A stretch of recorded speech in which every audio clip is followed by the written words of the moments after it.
Good day mga par. So ngayong araw to mga par, maglilinis tayo ng bike dahil matagal-tagal na natin hindi siya nalinisan. Almost 1 year na yung hindi natin siya nababasa. 1 taon na. So ngayon maglilinis tayo. Gagamit tayo ng ng mas malupit na mga panglinis. Ayan o. Gagamitan natin ito oh. Kasi 1 taon na siyang hindi nalinisan. Kailangan i-mop muna siya. Tapos siyempre meron tayong sabon dito. Ayan, sabon. Siyempre nagdalag na ako ng pinakapamunas niya, di ba? Tapos siyempre itabo tsaka sipilyo tsaka toothbrush. Kasi matagal na talaga hindi nasisipilyo yung niyan, yung ngipin niyan sa baba. Siyempre may pabango tayo. Ito yung bar. Tapos lalagyan natin ng Dettol kasi kailangan natin disinfectant niya kasi mamaya may mga, di ba? May mga kung ano-ano mga germs, di ba? Tapos pagkatapos niya mga par, shampooan pa natin yan para mas malupit, di ba? Tapos yung par, siyempre ibabrush din natin ang gulong yan para mas mainam, di ba? So ganun katindi yung gagawin natin ngayon sa kanya.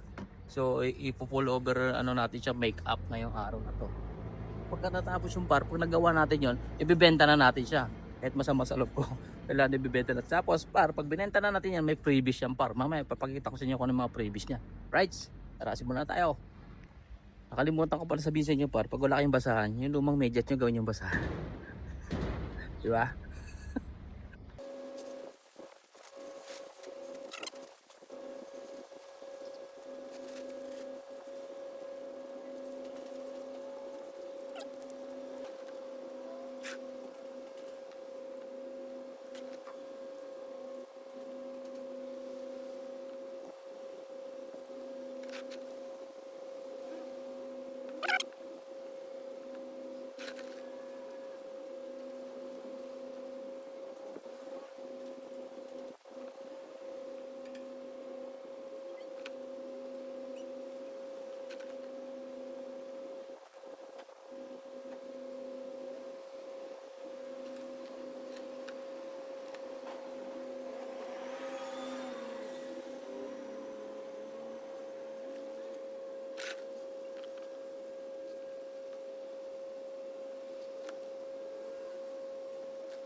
Pag natayo par, papolish na natin yan para mas makinang, makintab, para mas madali mabenta.